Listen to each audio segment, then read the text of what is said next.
And There we go. we're live again. It is it. This is a live thing. Another episode of Tuesday Night Dreaming. Not in the books yet, because in an hour it will be in the books. Yeah, and that's what you call it. Yeah, that's true. But that's what you call it. Yes, that's right. We're in the books. Yes. Let's see. Just looking for the live stream to share it. Welcome everybody.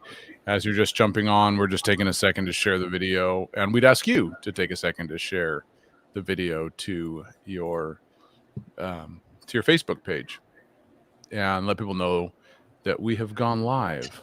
Where is my live? Something's weird here on Facebook. They always are messing with us. They're messing with us. That's right. Renee sees us, and so I guess that's really the important thing, is that Renee's here and she sees us. And Berta, Berta's here and she sees us, so that's important. And there we go. Okay, now I can see it on my page. I'm sharing it. Oh, there it is. Now I see it. Okay. There. Yeah. Let's see. Share the Facebook. Share the thing to the thing. And Patty is here. Jody and that's Lana, I think, is here. Sarah's here. Man, everybody is just. Diana's here. She says, "Me too." Yeah, that's right. We're all here, and so yeah, we're live, I guess, all over again. And if you're jumping on from the North County Healing Rooms, you'll notice there's a little statement there that says this is the last time we'll be going live through the North County Healing Rooms. And we are everybody, guys. Yeah. Yeah, that's right. That's true. They are everybody. You is everybody. Yeah, you is everybody that's important is there. Yeah, that's right. And so this is the last time we'll be going live through the North County Healing Rooms. So you might. We will be available through the Spirit to Spirit. Those of you who are part of that. If you're not, jump on. You can become. You can jump in. That's a group. It's a group. It's a group. So you have to ask to join. Right. And we'll be happy to approve your request. Yes. Yes. Such power. Approve your request.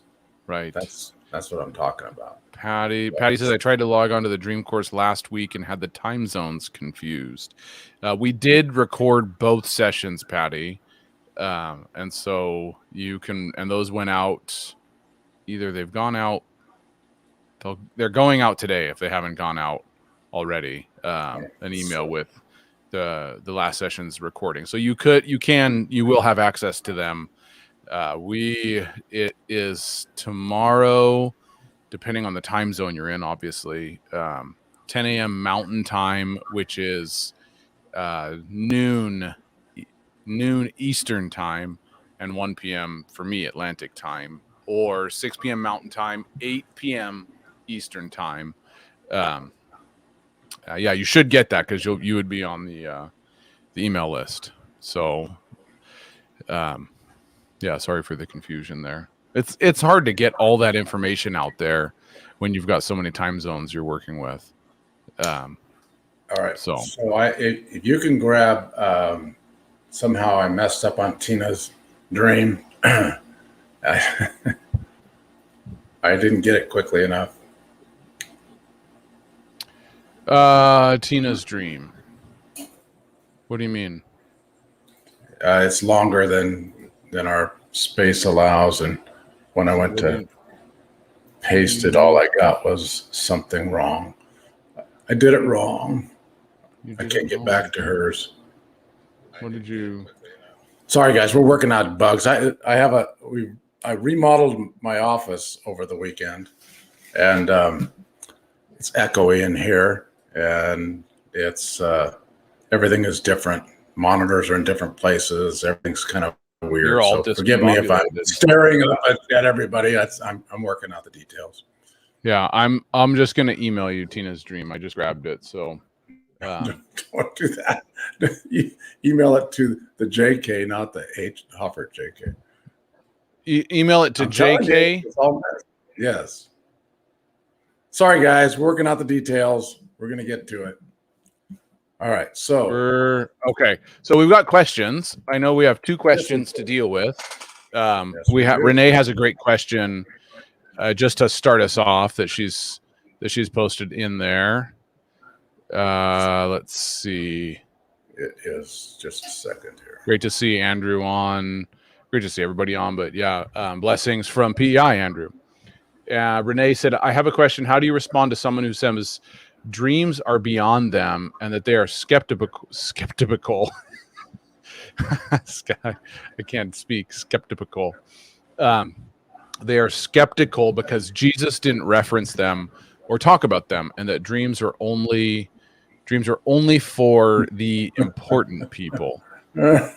Jesus didn't say the word dream in the New Testament, and therefore they must not exist. Yes. Which is... And yet,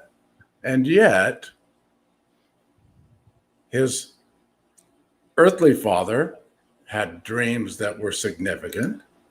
Yep. And his followers had dreams that were significant. I don't know.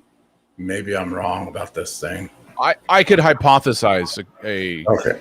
Okay. Here's the thing. Let's hear. Here's the thing. We don't know if Jesus dreamt or not, right? We obviously have we can surmise that he may have. He was human. He probably was dreaming. But we don't know. We know he had visionary experiences, because one of which was the baptism of Jesus, where it says the heavens opened and a dove descended, and the only in 2 of the 3 gospel accounts where that's because it's only recorded in 2 of the 3. It's recorded in 3 of the 4. It's not recorded in John. It just has John the Baptist saying he witnessed it. So in 2 of the 3, Matthew, Mark, and Luke, it says that Jesus looked and saw the heavens opened and heard a voice say, "You are my beloved son." Yeah. And so what's characterized there is Jesus having this experience. And it doesn't tell us the only person, and think about this, the person who bore witness to that moment made that moment real to the people. This was John the Baptist. This was his role, was to bear witness to this moment. So if everybody saw that moment and John simply bore witness to it, everybody would say, well, yeah, of course we saw that also. The fact that John was invited to see it was a confirmation of what happened. I don't think the disciples saw it, because the disciples then, when Peter goes later in the Peter's epistles, I can't remember if I think it's in 1 Peter, he references the voice that they heard that said, "This is my beloved son in whom I'm well pleased." He references that, but he references it as the Mount of Transfiguration when they heard the voice, and it says the voice came for their sake. And so he could have easily referenced that we witnessed Jesus and we know he was the Son of God because we heard this voice. He could have easily witnessed and shared, we heard that at his baptism, but he anchored that at the Mount of Transfiguration. So we know Jesus had visionary experiences. He also says to Nathaniel, "I saw you underneath the fig tree." And so somehow he had some kind of revelation about what Nathaniel was doing under the fig tree. We don't know how that functioned, but Jesus uses multiple words for the word to see that don't necessarily mean seeing with the eyes. There are 3 or 4 different Greek words that Jesus uses in those contexts, and he switches between them. Some of them mean to see with understanding. Some of them mean to see physically with the eyes. Optonomai is the one that means to see with the eyes. Horaro is the one that means to see with understanding. So there's different Greek words that he uses there, talking about something beyond seeing just a natural thing with his eyes. So there's a number of references. We can infer that Jesus saw a number of different things. He obviously saw the Father doing things because he said, "I only do what I see the Father doing." So there's one side of that coin. The other side is Jesus had no interrupted communion with the Father. He was perfectly united with the Father, and he was the exact image and representation and imprint of the Father, and he declared the Father. There was no moment where Jesus was not divinely connected, if you will. That's probably the wrong language, but where he was united with the Father, and fully God and fully man. So, dreams come because we don't have the capacity to understand what God is saying. And so we need a metaphor to help us dig into something, because we can't see the obvious and we would resist the obvious. Well, Jesus had no resistance. So why would he need a metaphor to point him to something? Why would he need a metaphor to obscure what God was saying? There was no reason for God to obscure what he was saying to Jesus, because there's no reason Jesus would have rejected anything that God said. We reject, and so God speaks in metaphor, so that hearing we won't hear, seeing we won't understand, so that the hardness of our hearts won't be judged in that moment, so we have the capacity to repent, turn our hearts, and actually hear and receive from the Father. So there's a reason why we have dreams, and I don't know that Jesus did, simply because there would have been no resistance in him to the words and the voice of the Father. And dreams, one function of dreams is to bypass that resistance. So there's that aspect of it as well. Now, with that said, dreams and visions are central to the spread of the gospel throughout the book of Acts, and they're not just for the super important people in the book of Acts. You've got Cornelius, who has a vision of an angel that shows up to him. And you have what's the other one? When Paul comes to what's his name after Paul is on the road to Damascus, he goes to the guy. I can't think of his name offhand. Now that you're asked that, what's that? Now that you're asking, of course I can't remember it either. It is no, not Priscilla and Aquila. That's different. Who are the ones that were struck dead because they lied? Because it's the same name. That's gone. Well, anyway. I've never read the Bible before. Yeah, I know. You've never read it. Ananias. There we go. Ananias, yes. Yeah. I think it was Ananias. It was a different Ananias that sent for that Paul went to. And he had a vision where an angel showed up to him. And we never hear about that. And yeah, there we go. Renee said Ananias. Yeah. We never hear about that. Ananias is relatively obscure, and this is part of the reality of what's happened to Paul, is that Paul submits himself to Ananias, who's this obscure brother that we never hear about again. So he's not an important person that has a vision of an angel guiding and directing him. So it's not just these key figures, the apostolic figures, that have these dreams and visions. We see everyday people having these dreams and visions. Right. And then this further into church history in the first 500 years and beyond that, but you have very, everyday commonplace people having dreams and visions that guide them and lead them, that Jesus speaks to them through, that are instrumental in them coming into awareness of Jesus. So this isn't something that you see in church history as being relegated to select important individuals. You see it happening across the board to anybody. For heaven's sake, Pilate's wife has a dream that shows her about Jesus, and she is not even ostensibly a follower of Jesus, or a follower of the Jewish way at that point. So we've got this happening across the board unanimously, regardless of position, plot, or station in life. Joseph, who's guided by Joseph, quote unquote, Jesus' dad. He's guided by dreams, and he's a carpenter.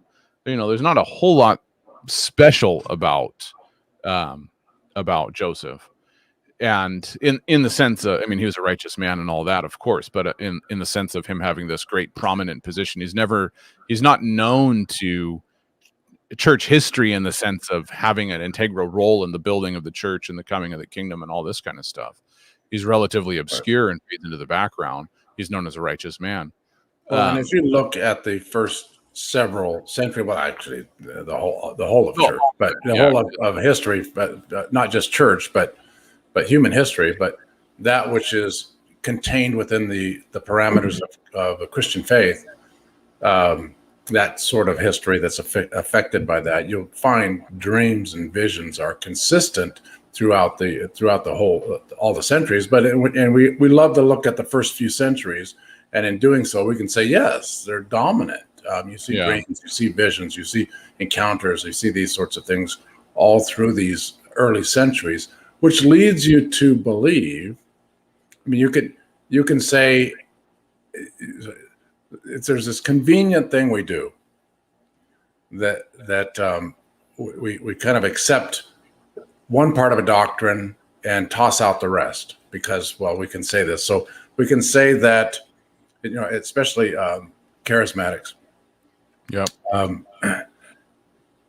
If the activities of the Spirit continued on unabated from the time of Jesus through the apostles, that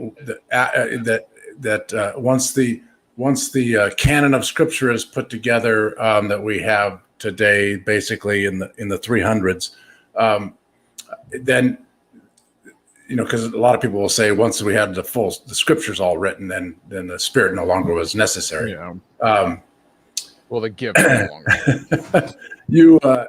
Which is just hogwash. Yes, and so if we accept that the Spirit continues unabated throughout church history, then there are all of these activities of the Spirit that are connected with revelatory events, which are dreams, visions, etc., and they do not stop. But sometimes what happens in our charismatic circles is we believe that we take on one part of this thing that says, well, the real stuff stopped, but we can still speak in tongues and have some that's true. Some wonderful encounters.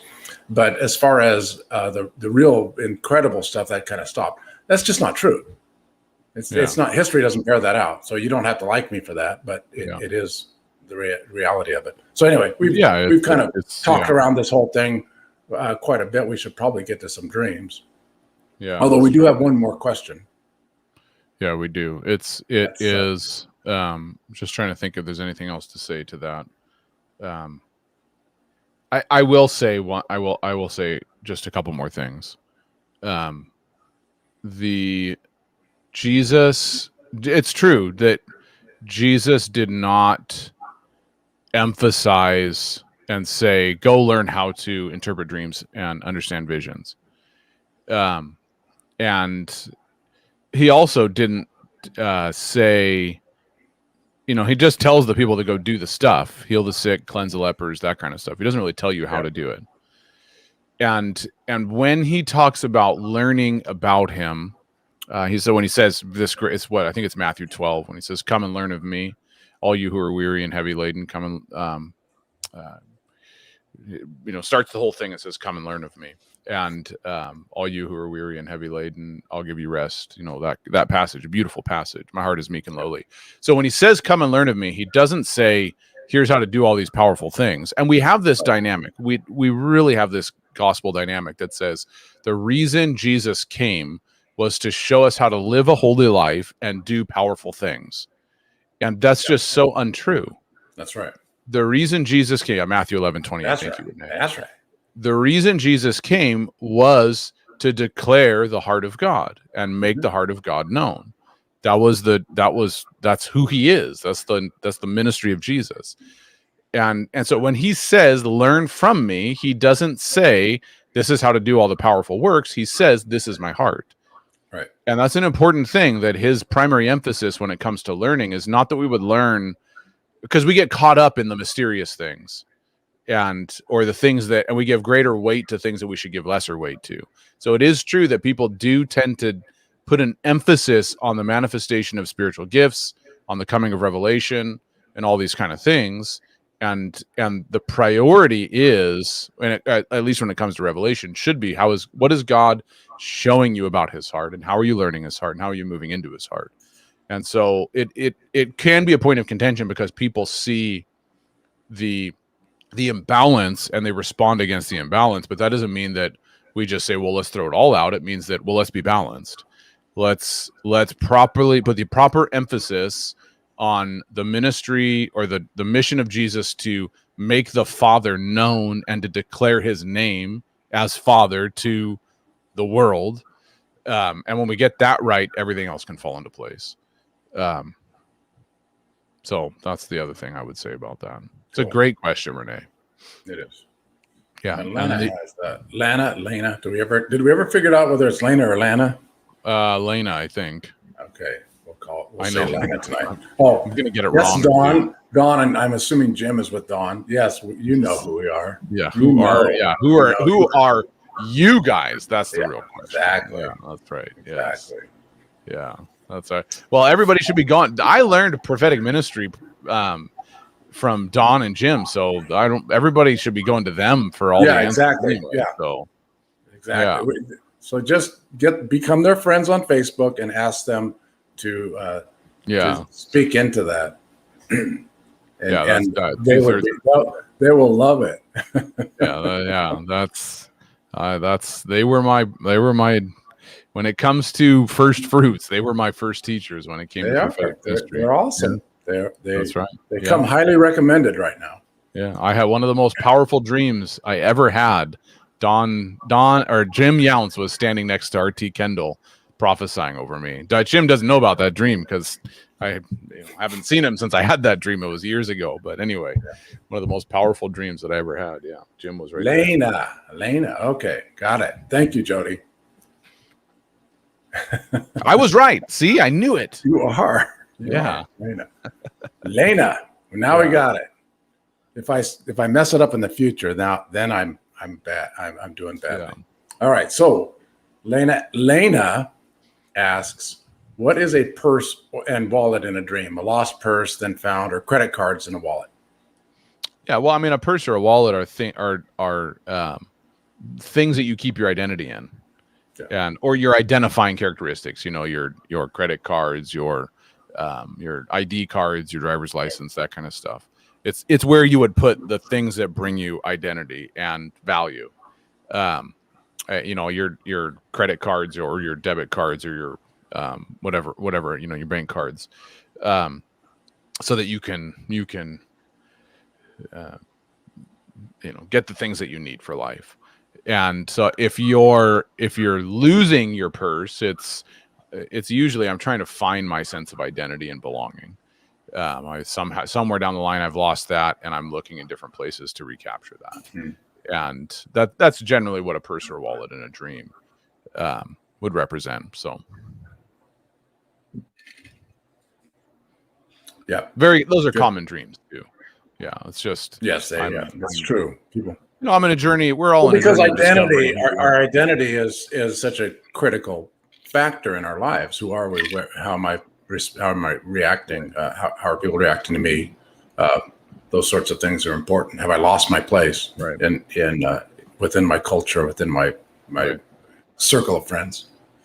And usually I look for it in all the places, in all the wrong places before I find it, because it obviously my identity is that I am the sum composite of all the Father has ever spoken about me. And so if I look for my identity in the things that I can do, in the things I can purchase, or the things that have been granted to me, that kind of stuff, I lose my sense of identity, because my identity is rooted in everything the Father's ever said about me. And so my primary source of who am I is, Father, what do you say about me? That's my primary source. It has to be. And so when I get away from that place, which we all do, because it's so easy. I mean, you think the question everybody asks you when they first meet you is, what do you do? And you tell them your job. And so we tend to communicate who we are by what we do. And that's not necessarily, I'm not saying that's wrong.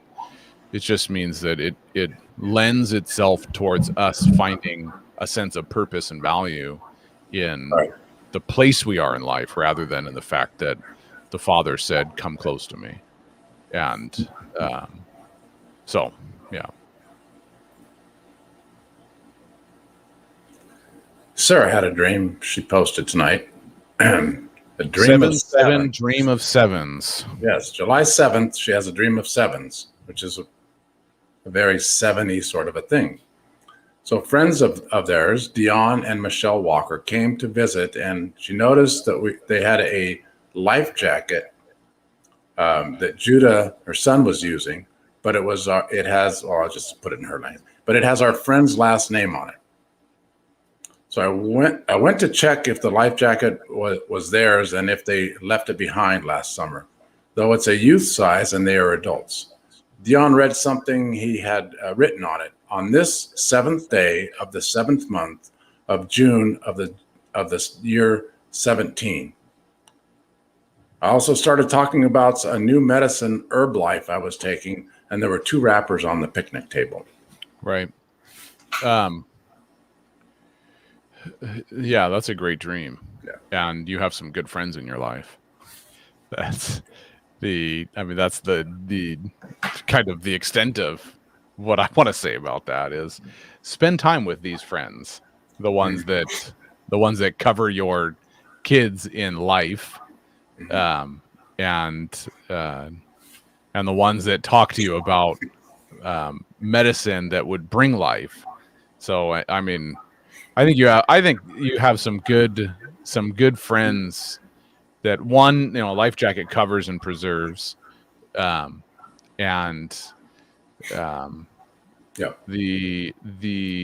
Dion, he had written on the 7th day of the 7th month of June of the year 17. So, I wonder if, I don't know what you think, Dad, but I wonder if all the sevens. I'm just thinking of Jesus and forgiveness 7 times 70. To forgive 7 times 70, all these sevens. And I wonder if there's been just a lesson in tenderness when it comes to walking with these people. Yeah, June isn't the 7th month. It's true. So I'm just wondering if there's something to do with tenderness and softness, because all those things are, forgiveness flows from those things, having to do with this family and how they've covered, especially the family of Sarah. Yeah, and the person that's affected by that is their son, Judah, because he's the one wearing the life jacket, and he's the one the question surrounds whose is it? Who does it belong to? Right. Is it ours? Is it theirs? Do we know? Dion wrote something on it. We're not sure whose it is, but he's using it and benefiting from it no matter what. And it is, you're right, is that protection, but it's wrapped up in whatever kind of relationship they have. Yeah. Yeah, and I love that it's something that was left behind last summer, right? Yeah. It's been things that have been essentially things that have been deposited in your children in the past through this family and through these people into your family, obviously your son benefiting from it. And yeah. So I guess if you were questioning to yourself, if you're just kind of asking or musing about on why is it we get along with them so well? What is it about them? That this dream speaks to that. They are the kind of people who bring this into your life. And I wonder if there's just something, just something practical about what was going on in your son's life and in your lives in the moving into the summer of 2017 between June and July, because you got the 7th month of June. So between June and July in 2017, was there something that was really affecting your son that was bringing a completion to who he is? They took them over a few nights, a few times to help us I just wonder if what's written on there is when in that time frame there were things that were significant things that were deposited into your kids, and I wonder if what their impact in your whole family has been, Herb Life, right? This medicine that brings healing and life. So that's a great dream. certainly is.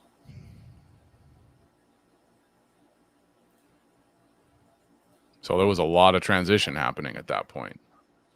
Sarah's just commenting. Yeah. Yeah.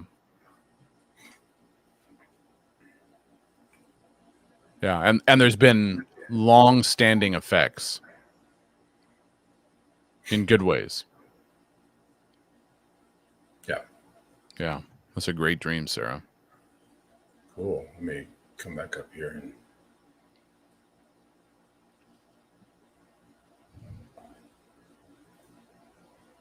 I'll try not to yawn so blatantly and directly into the microphone. It is. Berta says she had a dream last night. Little lambs, that's what she calls it. I was walking in a field when 2 children ran to me. Shortly, 4 more came. They were all cousins. We saw some lambs playing nearby.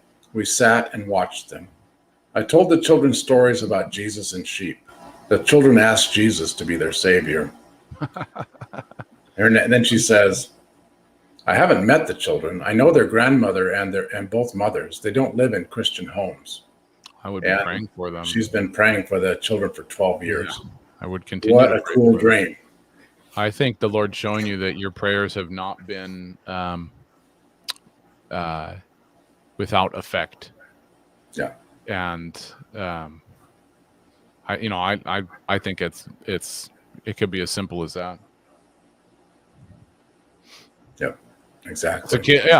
It's the kids you're praying for running up to you asking you about Jesus. Whether this actually happens or whether the Lord is letting you peer into the fact that they're asking questions about Jesus and giving you additional insight to pray for them, that there'd be people to give them answers. Right. And it's, Lord, bring people into their life. It's one thing to pray, protect them, keep them from harm, all that stuff. And it's another thing to say, reveal yourself to them and in all the things that are happening in their life. But then a whole other thing to say, bring the person into their life that will introduce them to you, because it sounds like in the dream they're ready to know Jesus. Yeah. And I think the prayer strategy, if you don't have the direct, if you're not directly involved and have the moment to have a conversation with them, then praying that God sends someone. Yeah. It's good. Yeah. Sarah had said that her friends are coming to visit next week, and the ones in the dream. Isn't that funny? Isn't that how God works? Great timing. That you have a dream because they're coming. I'm and you can be appreciative. I've been going through this I've got a 200 right now the document is about 270 pages, and it's just dreams that that over the last 15 years I've either interpreted or helped other people or given feedback with the various different ministry contexts. And this is so I've been going through these, compiling these things, just trying to systematize all of this stuff that I've just had sitting on the back burner for years and years and years. And I was looking at one of the dreams. I think this is just to what you were saying about this timing thing. Yeah. These dreams were submitted on a ministry website, so they were all codified and put into a database and all this stuff, right? And all of that was done in the back end system as people submitted these dreams, and they were filed into different ways and all that kind of stuff. Right. So I was going through this dream. This one particular dream was dream number 320 that had been submitted. And so this is just a back end thing for our old server system 10 years ago when I was doing all the things with Streams Canada. And it was dream number 320 in our system. And this guy had submitted his dream, and in the dream, one of the significant parts of the dream was that he had looked at a clock when it was 3:20 a.m. And I was like, how did this? This is ridiculous. Like, yeah. I have like 570 some odd dreams in this document. Yeah. Almost each one with an interpretation or multiple interpretations. And the number 320 dream has the number 320 in it. It was like, what? And this person wouldn't have seen that they were submitting dream number 320. Yeah. No one would have noticed that until I, 10 years later, was just going over it right now. And it astounded me as I looked at it going, That's right. that was for me. That's hilarious. Yeah. God, Right. you are incredible. Exactly. And you don't even, it's inconsequential to the interpretation or anything. Right. But I looked at it and went, how did you do that? Yeah. God, you're a genius. Anyway, I was kind of blown away by him for a little while. Little things sometimes are the things that are so. I can believe it. Yeah. That just catch us unawares. Dream was submitted in like 2011 or 2012 or something. It was, it's just been sitting there this whole time for me to discover this cool little secret that God hid and goes, I can't wait for the day when Josh is going to look at this and go, what did you do? Yeah. Yeah. That's great. Anyway. Yeah, it was just one of those things. Well, Tina's dream. Yes, Tina's dream. We got it. So she's titled it, thank you, Tina, Looking for a Particular Church. All right. Says, I had a dream last night that my friend Annette and I were walking through a very large neighborhood. I say large because everything seemed large. Houses, churches, streets, excuse me. We were searching for a particular church and only kept finding old churches like an old Lutheran church, a Methodist, etc. It was an old neighborhood. Then my friend stopped and asked someone where this particular church was that we were looking for. We told the person that it was the church that had the cupcake wars like on Food Network. That's not why we were looking for the church, but that church was known for the cupcake Not that wars. There's a problem with looking for a church if they had known for good cupcakes, I'd go to that church with good cupcakes. So Annette started heading towards that direction that they told us kind of fast. She was Okay. So she was being silly and funny. So I told her to stop because if we get separated from one another, I don't want to search the whole neighborhood to look for her because we had no cell phones and she wasn't taking me seriously. I told her if we get lost, you can call your daddy and he'll come pick you up in a car. But what am I supposed to do? Because I had no one to call. Huh. Interesting. Okay. Well, I mean, in the dream, you're looking for a place of belonging. Yes. And it's a real serious thing for you, but this isn't about Annette. This is about Tina. So it's not an indictment against Annette. It's just, This is something that's very serious for you, and people around you might not be taking it that seriously. And your particular journey of where do I fit in, and where's my tribe? Who are my people? Yeah. And it's interesting. There's a juxtaposition between wanting to take it seriously, but going to the place that's known for cupcake wars. Well, yeah, but it's a cupcake war, so they take being sweet seriously. Yeah, there you go. That's a good way. Yeah. That's a good way of putting that, Dad. I like that. And yeah, I think you get a glimpse into why it's less of an issue for some people to find their place, and that's because Annette, as an example of people that you walk with, not so much just Annette. This person Annette is Annette has a way of communicating with the Father that she's very comfortable with, that you're still trying to learn. And Annette goes, you just say, well, you can just call your dad and come. It isn't. Okay. I was wondering if it was Annette Garrison. So there's people that you walk with that it's this whole thing of belonging and finding a place to fit in and to be welcomed and accepted. It doesn't seem to affect them as much as you. Yeah. Not because, they're any better or anything, but the perception is they know how to communicate with the Father more than I do, and that's what I need to learn. I don't have the cell phone. I don't have the equipment to be able to do it. And so anyway, I don't know what your thoughts are, Dad. Yes, Renee, that's good. That's a good observation. Yeah, taste and see the Lord is good. Yeah, the Lord is good. Yes. Yeah, I'm trying to find. Yeah, that's right. Yeah, I'm trying to find the place where I have this tangible knowing that God is with me, and and there's people that are helping me along the way, but I haven't found it yet. Yeah. And they have no cell phones, so you're back to that communication thing. Even though they don't have cell phones, Annette's knows how she's going to be able to connect, and so this is the thing that Tina rather is looking to discover. So I see what you're saying. Other people have found out how to connect, and I haven't. And so that's how do I connect? And I see it in other people, but I'm trying to find it myself. Right. And I've looked in some of the old places, right? The Lutheran Methodist. I've looked in some of the old places, but I haven't found it there.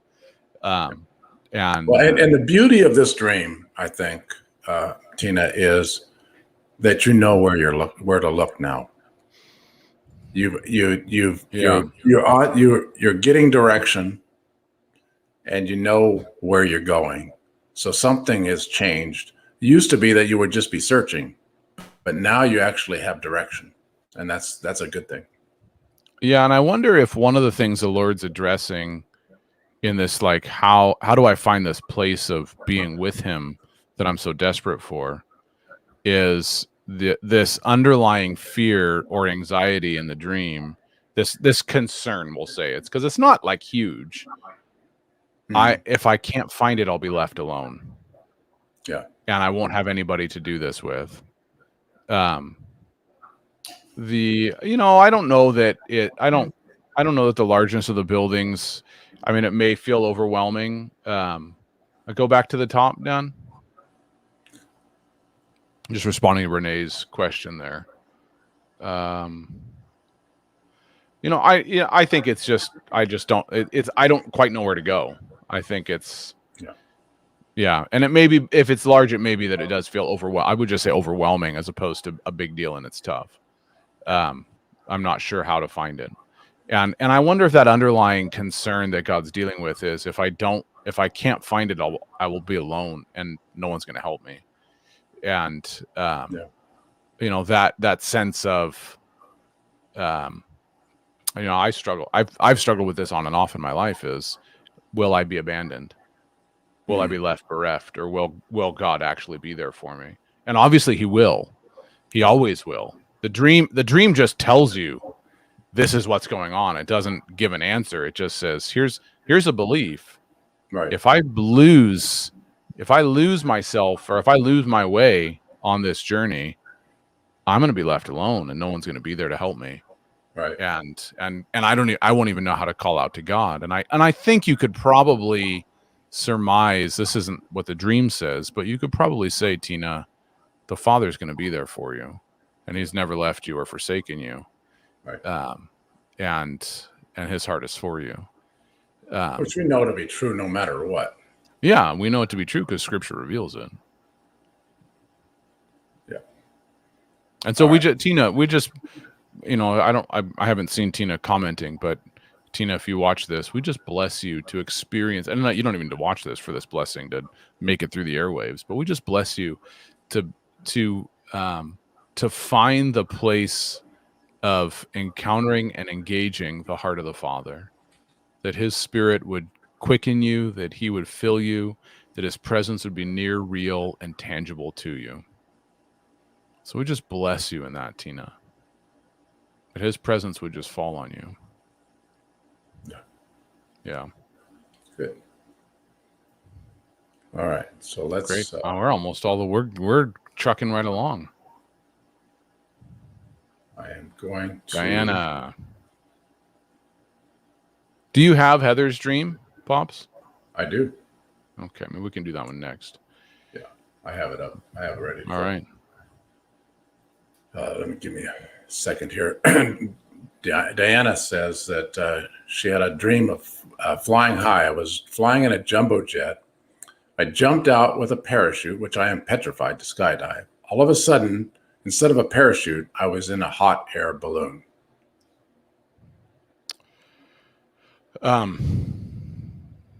That's an interesting one. Yeah.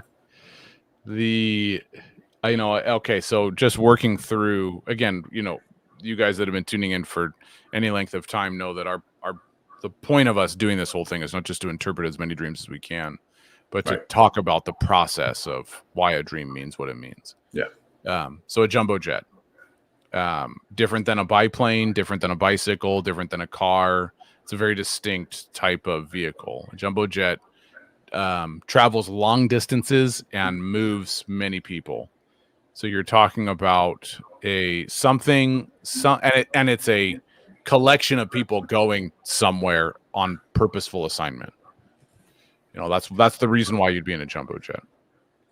So this would be something that has some spiritual movement, some kind of organization or group of people or something you're involved with that has spiritual movement, designed to impact large numbers of people.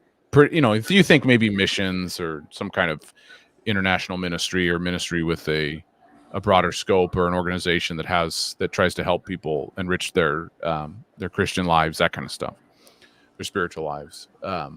So that's a jumbo jet. So you're in a jumbo jet, and you're involved with something that has spiritual purpose, intent, and impact. And you have, in the dream, you leave the thing. I leave the thing, and I'm guessing it doesn't sound like you're petrified in the dream. I'm assuming Diana, because she just says she's petrified to skydive. I think that's in real life. Just making sure.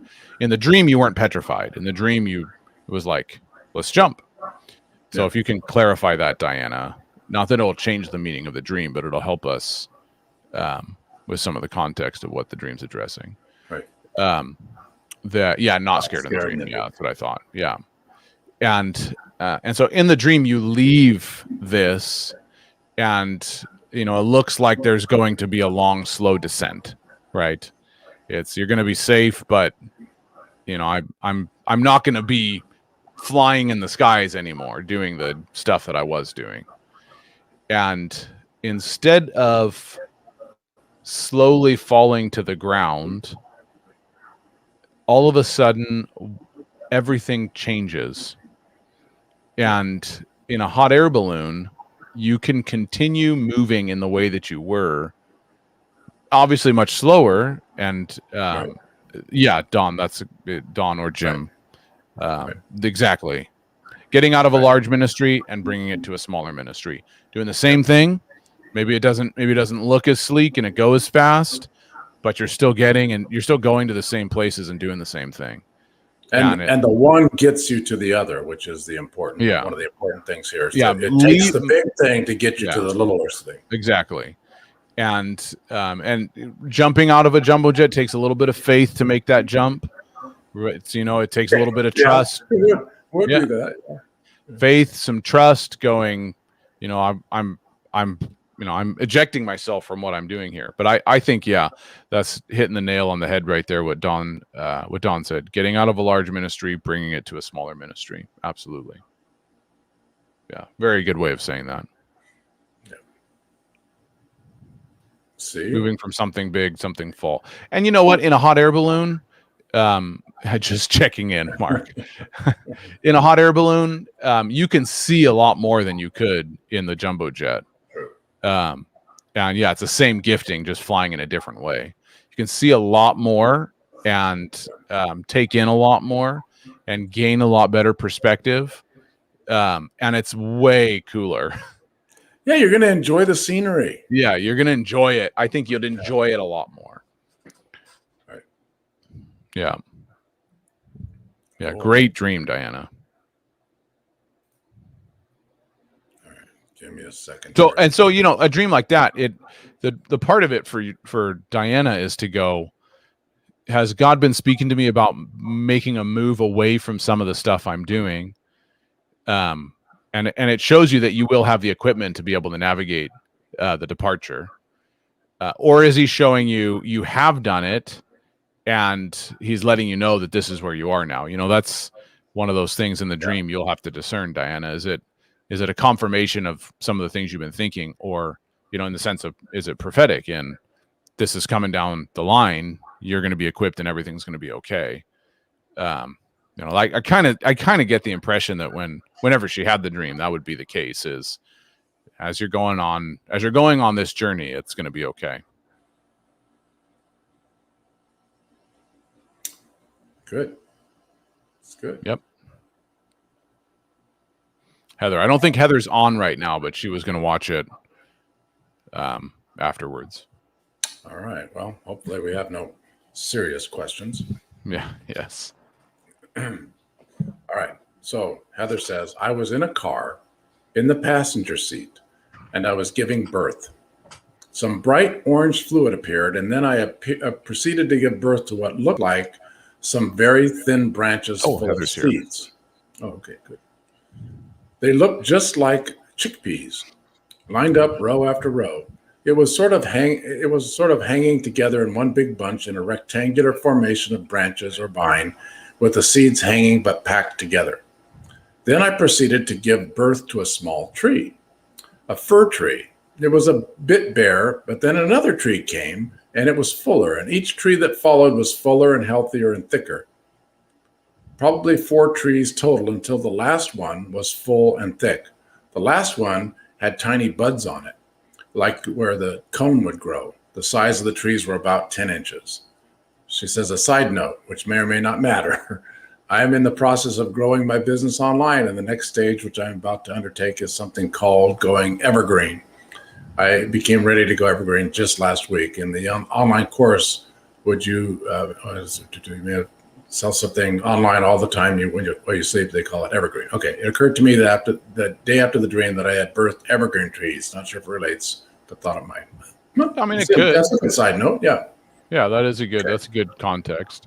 I mean, I'll just, you can comment on the evergreen thing, Dad. I'll just give the overall, if we took that out, right, and and we said we didn't know that, right, then we'll just take it out of that context, because you should still be able to interpret the dream in some semblance without having the context of the person's life. Sometimes the context of the person's life makes it more difficult because you want to apply it to that thing, right. And so you may try and interpret it, apply it before you've interpreted it.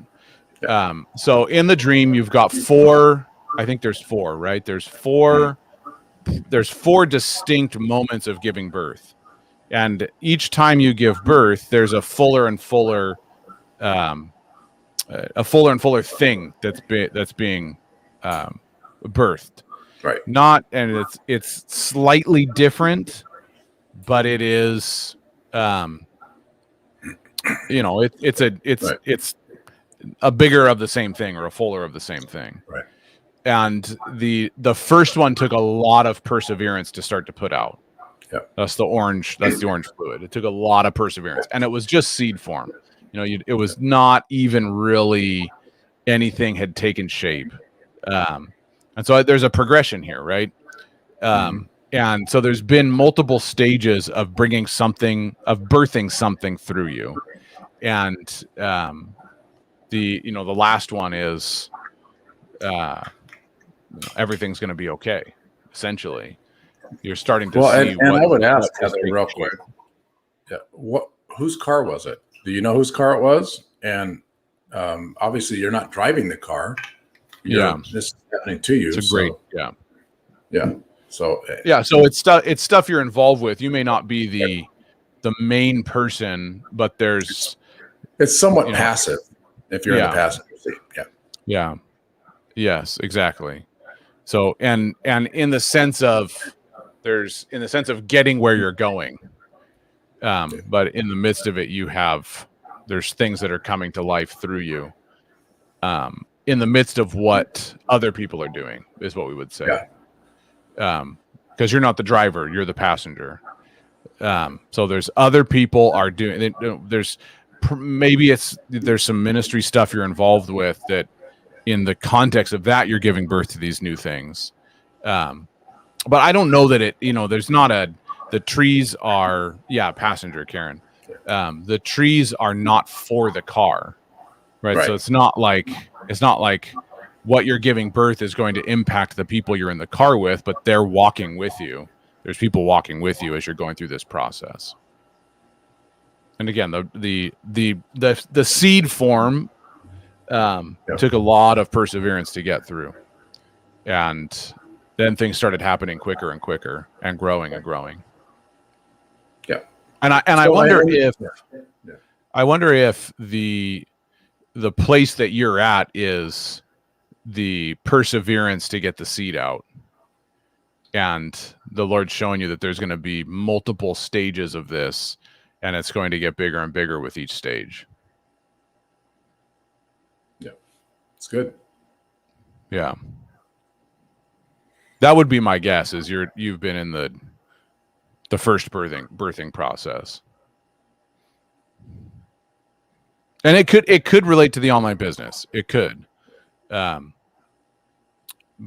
it could be some. There's there's the evergreen thing, of course, that you're birthing evergreen trees, but there's also a lot. There's evergreen trees. They're always full of life, and also they represent the Christmas season as well. They can anyway.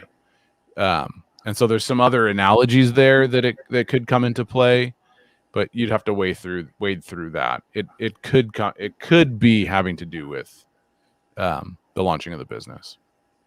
Yeah, I would not. I would pay attention to that, certainly. Yeah, because it's very possible. But don't try and make it fit, because it may be that God's doing something through you personally that's taking a lot of perseverance, and it could be that the form of the business that is starting now there could be multiple iterations, and if you hold on to it means the evergreen thing, then it may be harder to see the multiple iterations coming out. All right. Well, let's see we kind of started a little bit late, so we got a couple of dreams I think we can take care of quickly. Okay. And we'll go from there. So just again, so anybody who's back on now, tonight's our last night of doing this through North County Healing Rooms. Yeah. Because we've closed North County Healing Rooms down.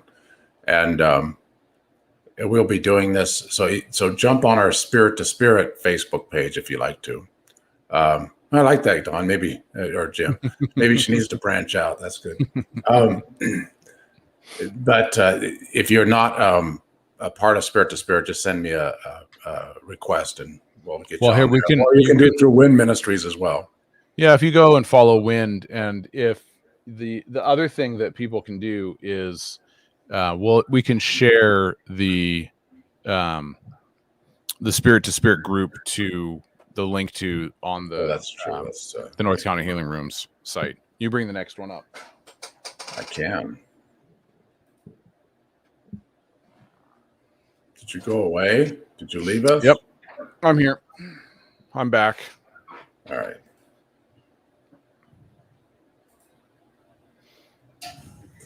All right. So this is Jim's dream, Jim Younce's dream. So it's we both lived out in Ventura, so it's where we met each other, in Ventura, Oxnard. We were in a large. What's that? It's where I was born. Yeah, that's right. We were in a large modern concrete house set in between an ocean marina area. Out of the front door was a long jetty, and it looked down, and looking down it was 50 or 60 feet down to the water. In the ocean cove, I looked up through the glass ceiling of the house, and he sees a 737 coming straight down and belly flopping into the marina. The plane splits open. I knew no one was hurt. They all jumped up and ran out of the plane on top of the water. I ran out of the front door and looked into the cove. A friend was swimming, collecting luggage.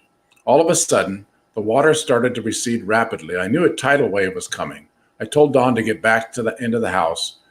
We knew we would be secure there.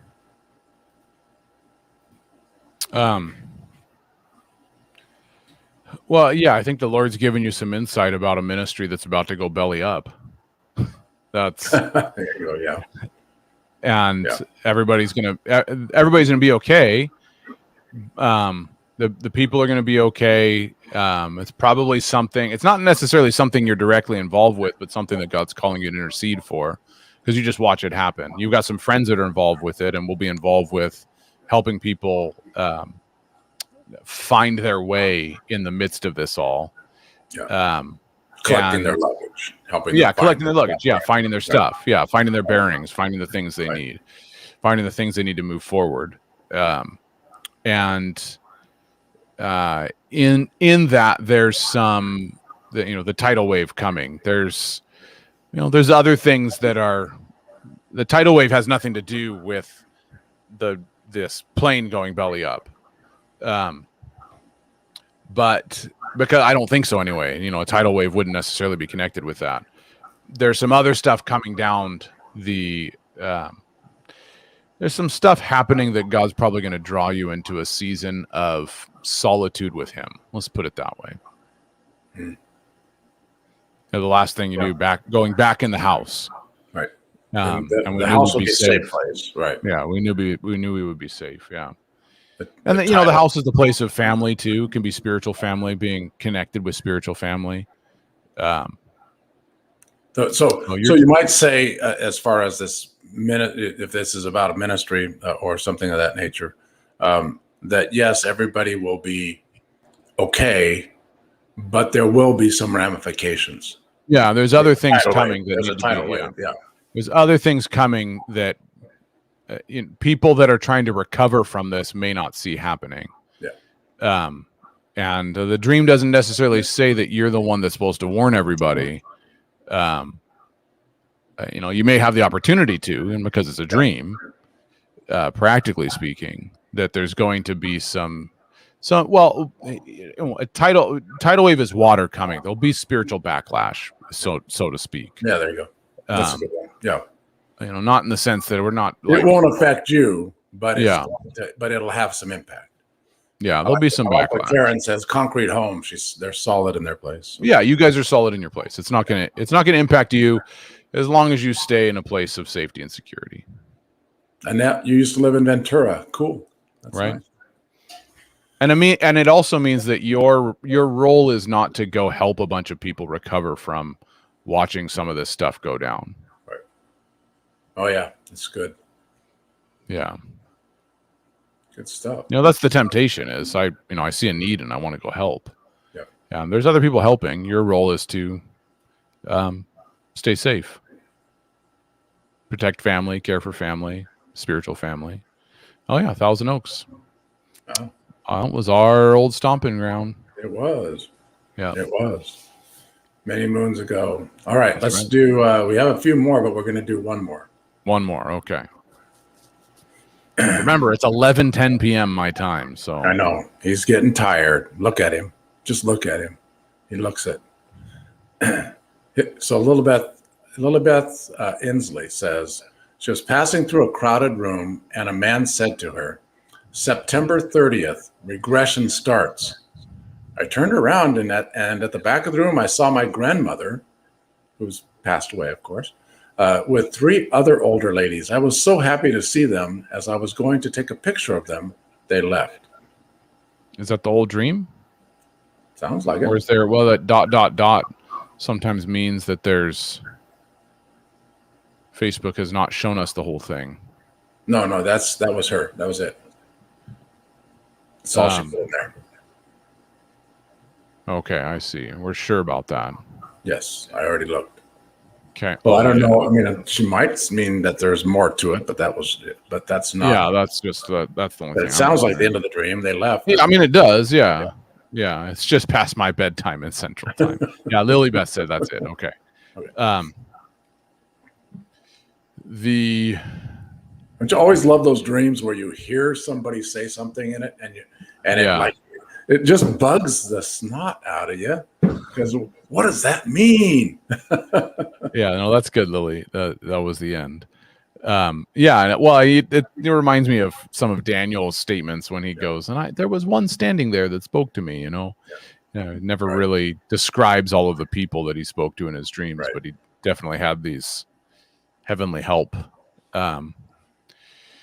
Okay. So the man said, and I love, those are, the man gives you insight into something that's going to happen. So was it Lilibeth, did you know was he referring to something that was going to happen to you, something that was going to happen to the group? What was the context of him saying? Was it just the statement? And I was like, I don't know what that meant. Did you have any thoughts about that? September 30th regression starts.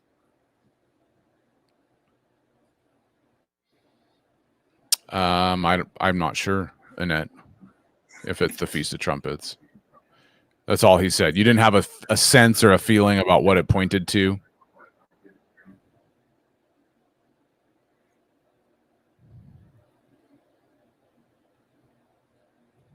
Okay. How long ago did your grandmother pass away?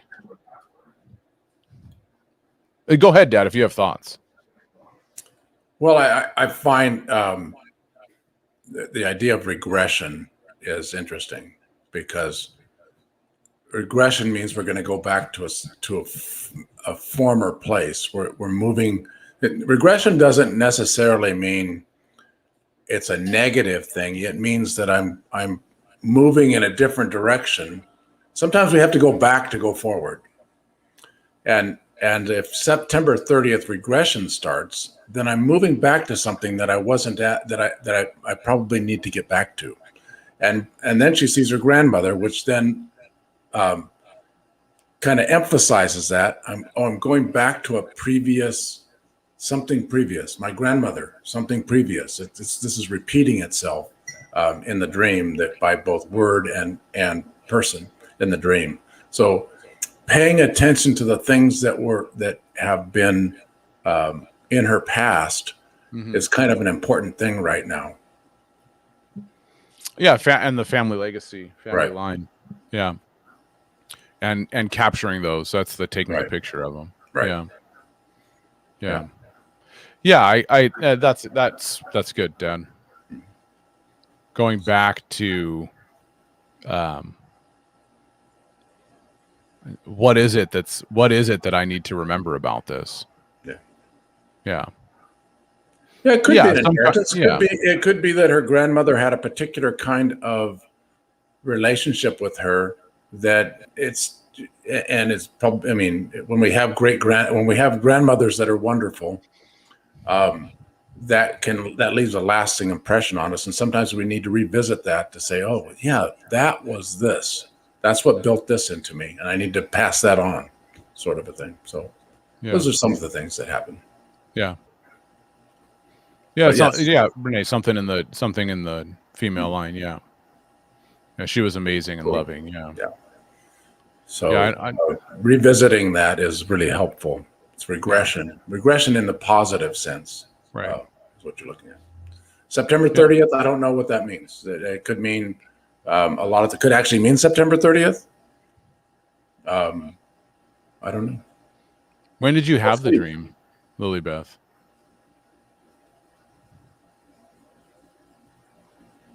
Yes. Yeah, exactly, Karen. Capturing it. Yes. Yeah. Yeah, and so you look. I mean, think about it, right? You basically have two scenes that happen one right after another. Right. The first scene is I hear the statement, September 30th regression starts. In a crowded room, right. Yeah, in a crowded room, yeah.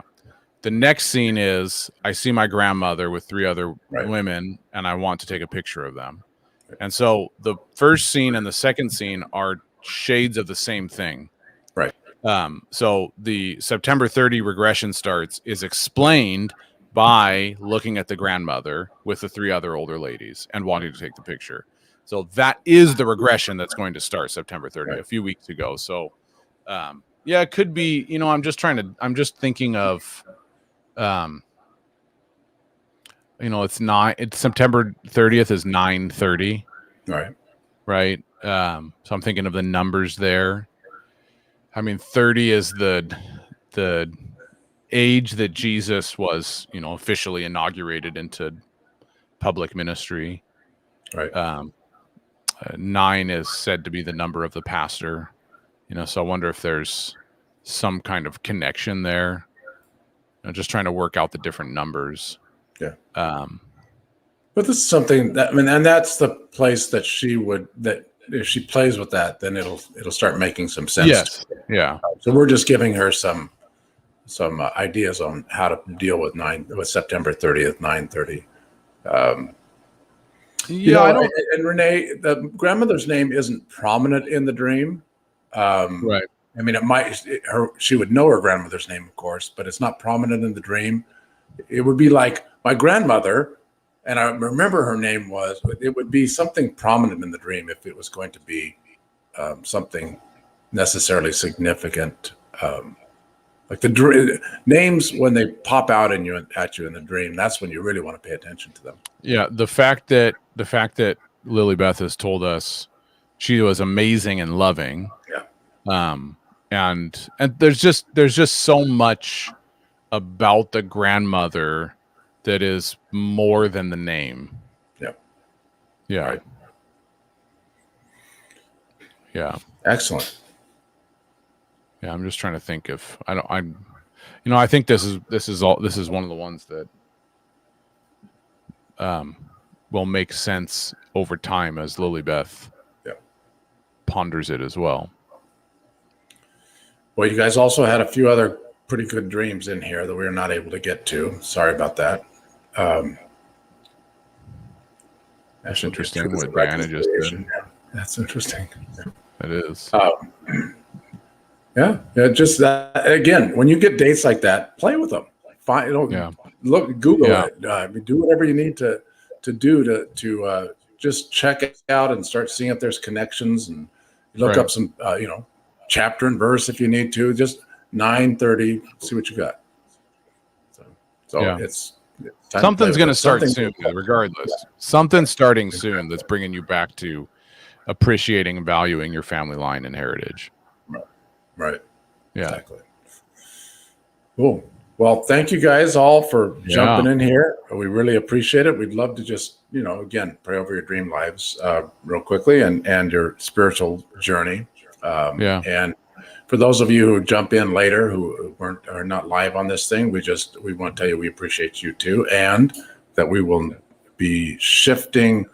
So go to Win Ministry next week, their Facebook page, or Spirit to Spirit Facebook, and we'll work it out from there. Yeah, we'll work things out from there.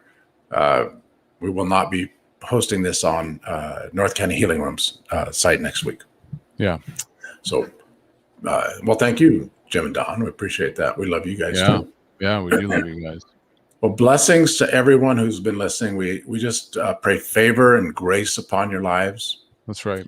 We want to pray financial blessing upon everyone as we look in uncertainty.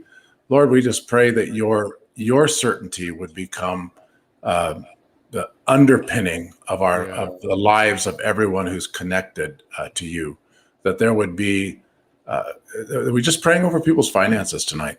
That's right. There would be an increase, that there would be stability and strength in the midst of uncertainty. And that, Lord, in their spiritual lives, that they would come into new ways of understanding who you are, what your creation looks like, what it looks like to be in your creation, and what it looks like to be connected to you, how that plays out in this world. That there would be deepening understanding of those things as they draw near to you. And so we bless lives across the board, financially, spiritually, physically. May there be health and healing in each and every one. We ask that in Jesus' name. Blessings to y'all. Amen. Amen. Until next time. I'll see some of you guys tomorrow.